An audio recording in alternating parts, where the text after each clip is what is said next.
All right, so the day has come. We have finally completed the Suzuki Samurai Rzr swap. I so far have about 100 miles on it. It's doing pretty good. I've averaged about 15 miles of the gallon. Half driving on the street, half not driving on the street. But we'll do a quick walk around and then we'll go over everything.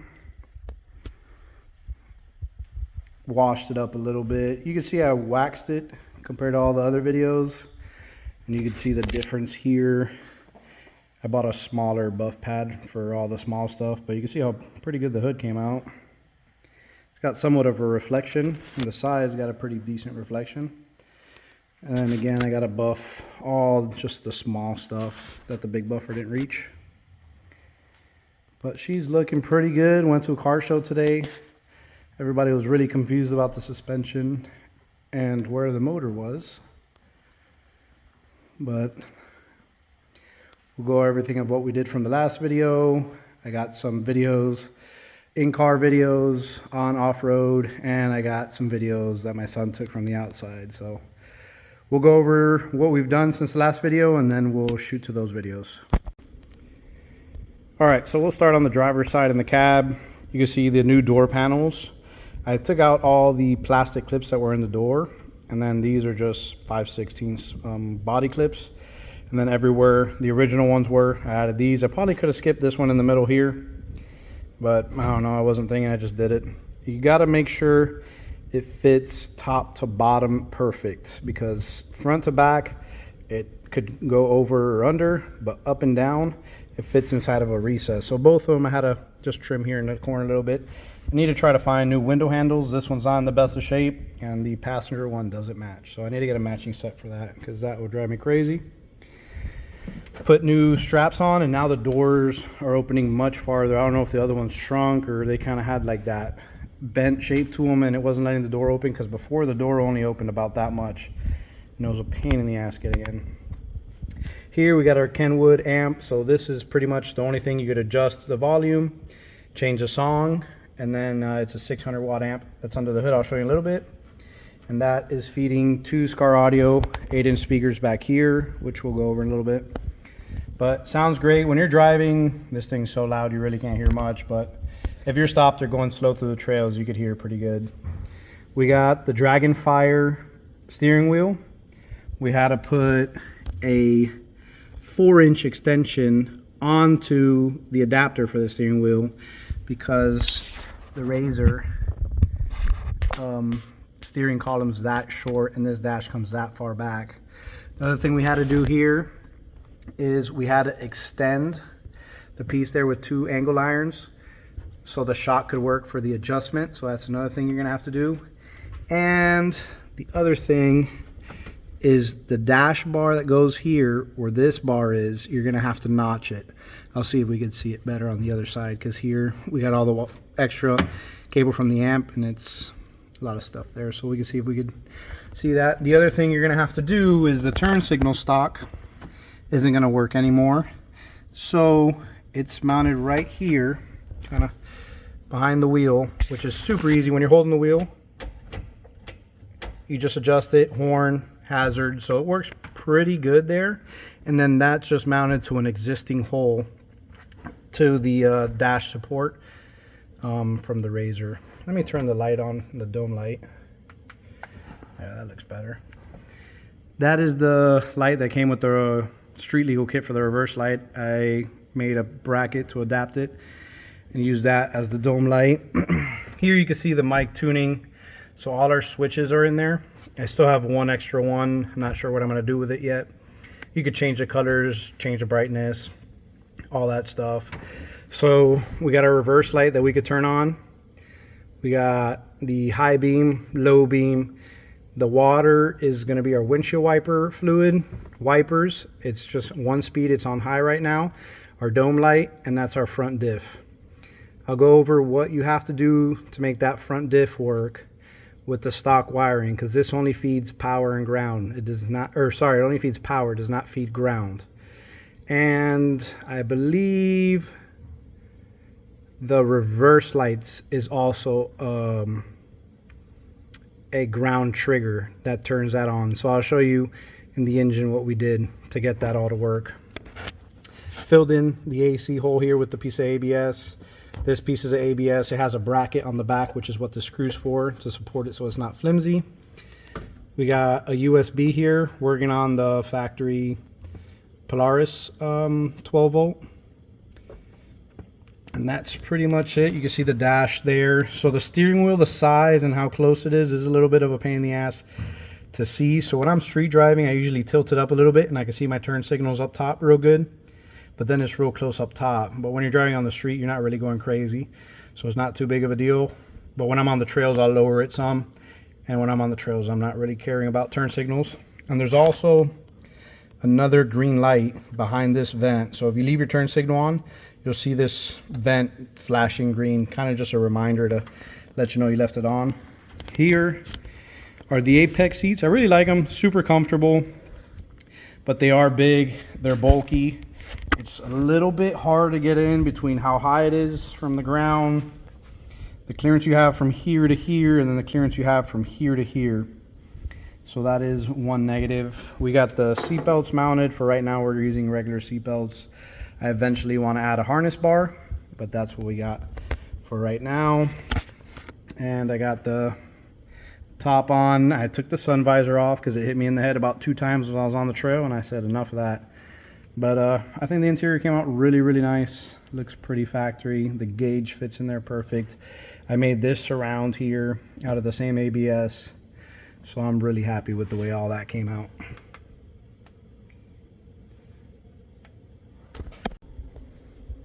All right, so here we are on the passenger side. You can see again our fuel fill. This is kind of inconvenient, but it's really not that big of a deal. I've already filled it up twice, just putting gas in it, topping it off every time before I come home, and it hasn't been that bad. People do look at you a little weird because you're putting a gas nozzle inside your car, but it's not that big of a deal. But here you can see it from the passenger side. And also the other thing I did, I changed all the Phillips. They were all 6 mils. So from when I took all the body apart, I took all the 6 mils off the Rzr and I put all the T40s on everything, made it a little bit easier. And the other cool thing is this glove box is still fully functional, which I had to fix because apparently most of these break on the bottom. So these are screws with, I think these are for like furniture. They're like a flange nut that the threads go down, and then I just shaved them. 12-inch stainless steel hinge, works perfect. And the other cool thing is the way I mounted it, coincidentally the Rzr glove box still fits, so I still have that glove box completely intact. The only thing I had to do was trim this one corner for this bar. And here is the open the hood latch. I still haven't really figured out exactly where I want to mount it. For right now, as many times as I open the hood, I just leave it there, hold it, pop it open. I do have to figure out, I'm going to be putting a piece of ABS in the front to get rid of this gap, because when you do go through the mud and stuff like that, it does dirty the cab a lot. So I need to seal that off. But here you can see the door panels again. I painted these pieces. I just cleaned these. I installed the steel handles here. I need to figure out what to do with that, but it's nice. Windows still work, so if it's cold, you can roll them up. Or when you wash it, roll them up. Keeps the inside dry. And changed the door handles to metal as well, which I did on the other side also, and it already cracked, so I'm trying to get with the guy to see what we're going to do about that. Made the speaker boxes out of 1/2-inch starboard, so no rotting, and they could get wet, nothing's going to happen. I sealed them up as best as I could, and I'm thinking about doing a drain hole just in case they do somehow manage to seep in with water from wherever. I don't want the box to fill in. And then the box is screwed to the side body, and then there's another screw into the floor, so they're not going anywhere. It's a little bit tight on the seat. It is putting a little bit of pressure on the foam, but it's not bad. I mounted the seat belts to the side, fully retractable. Again, nobody's going to be sitting back here on a trail. This is just if we go camping or something like that, just to go to the store, down the street, or just putt around. I'm not going to be going crazy with people back here.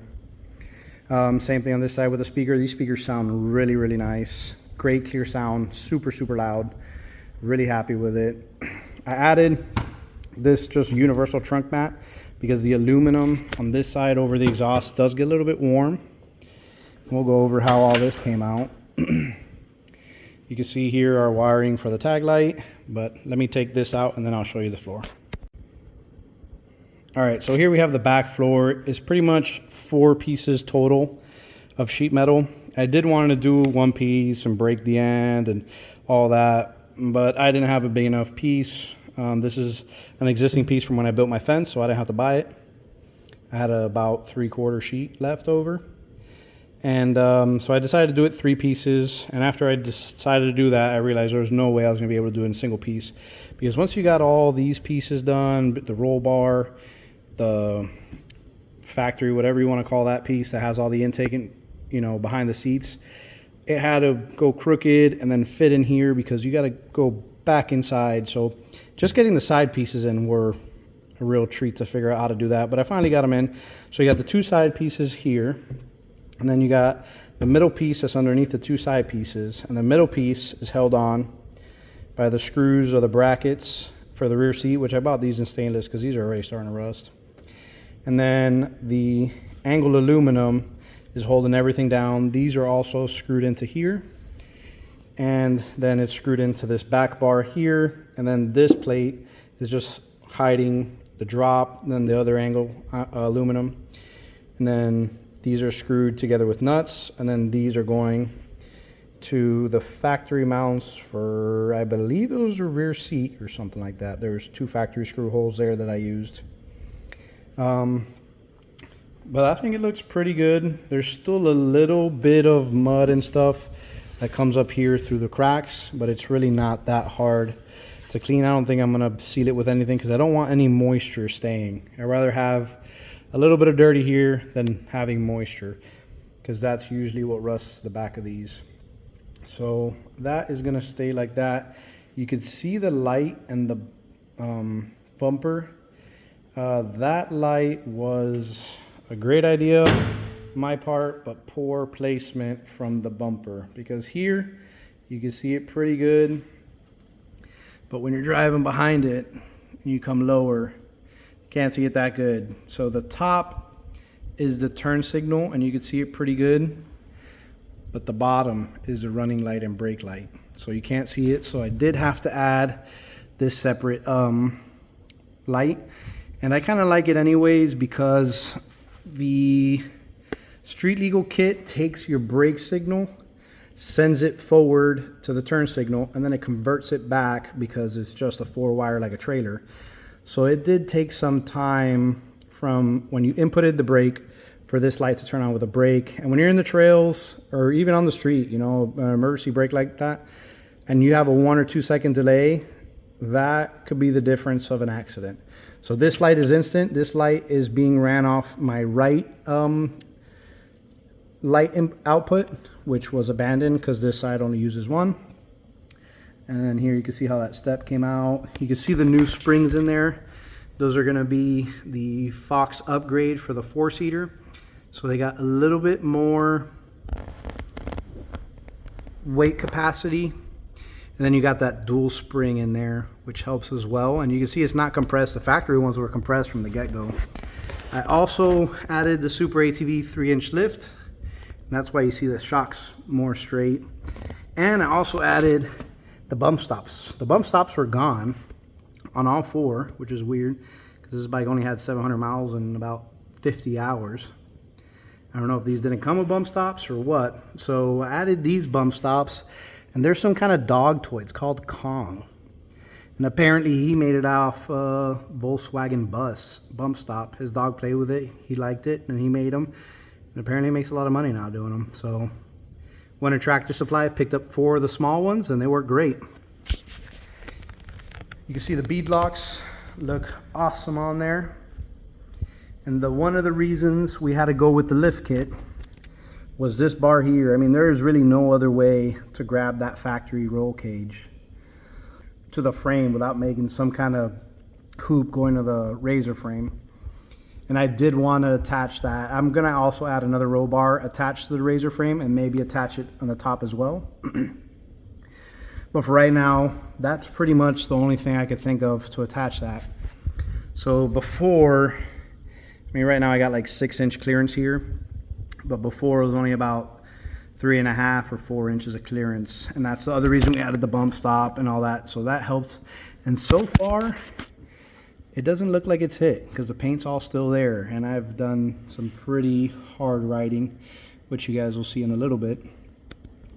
Tidied up all the wiring up there as best as I can. Here you can see some of the frame, the aluminum.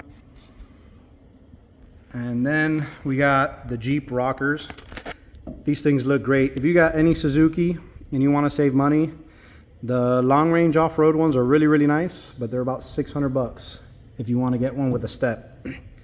These were 140 bucks shipped to my house. The only thing you have to do is trim the front and trim the back, and you're good to go. And then you trim the bottom to however you want to mount it. I'm not sure how I'll mount with the actual Suzuki body, but I trimmed the bottom.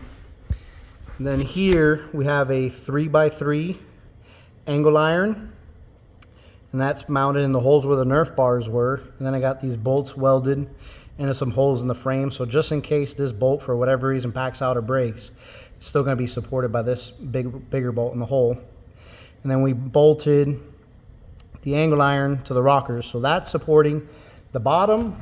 And then on the top here, we got all these screws that came in the kit, and then I just got nut certs, 10 mil nut certs, and inserted into the body.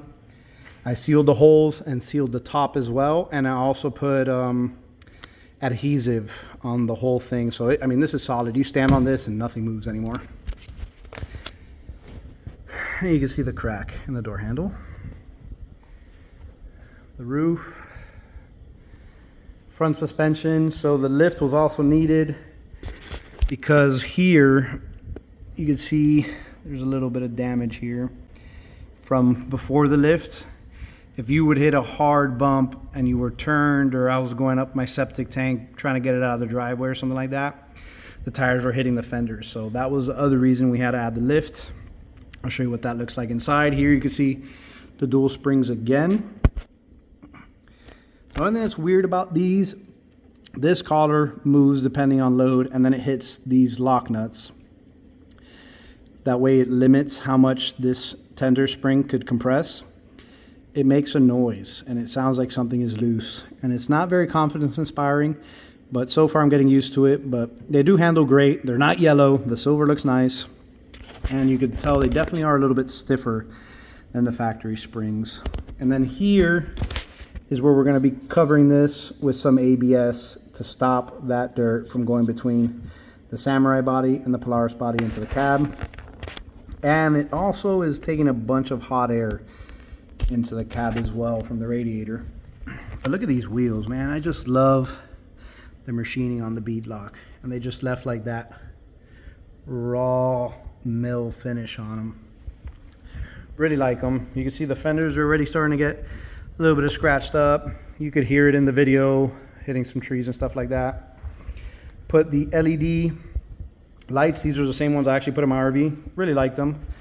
The grill fits nice. Just painted it up, put it back. I have to finish polishing this piece as well. And then here you can see where we're going to be also covering up the with ABS to close that gap and that gap. I ended up having a universal washer tank. It really didn't fit anywhere, so I just ordered a OEM one from India and put that in there. You can see horns mounted here, the adapter for the headlights. Everything's kind of more organized. Here we got the box for the Mictuning.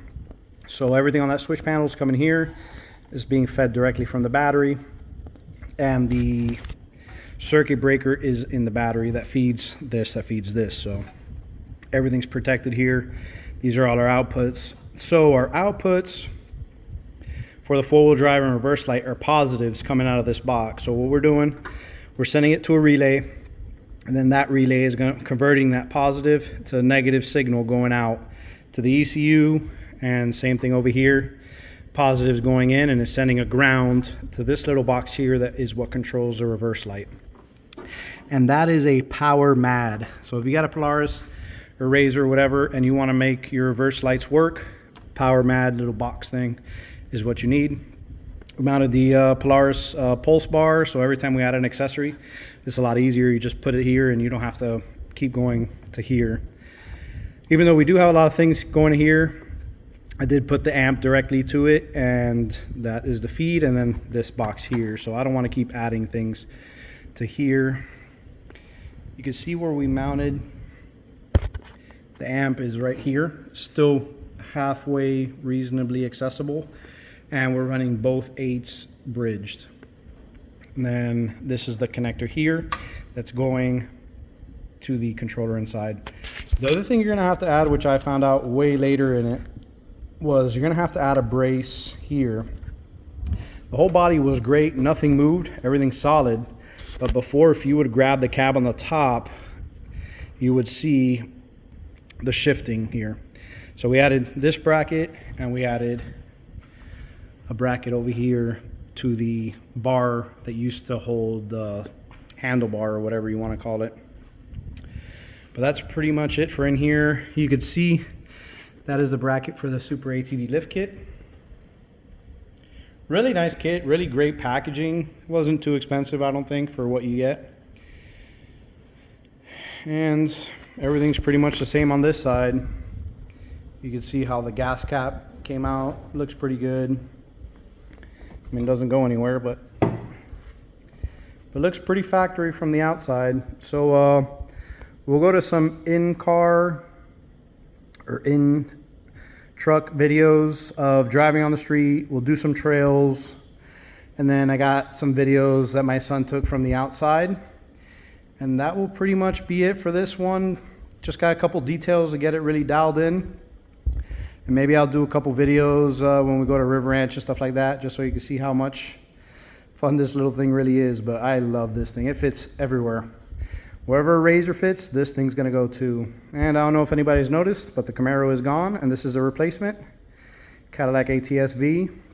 Should have bought this 3 years ago. I regret buying the Camaro instead of this from the get-go. I've always wanted one. This car is a monster. Love it. But let's get to some moving videos.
All right, so that's going to be it for this video.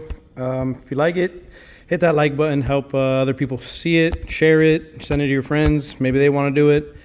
Helps get more views on the video and stuff like that. If you have any questions, just check out the channel. I'm pretty sure it's been answered in one of the other 2 videos. This has a video from the very beginning. So there's part 1 and part 2. Look at the channel. I'll try to put them up here. And yeah, just check it out. And let me know what you think. And what other videos you guys like to see of it. No mudding, no getting dirty. So see you next time.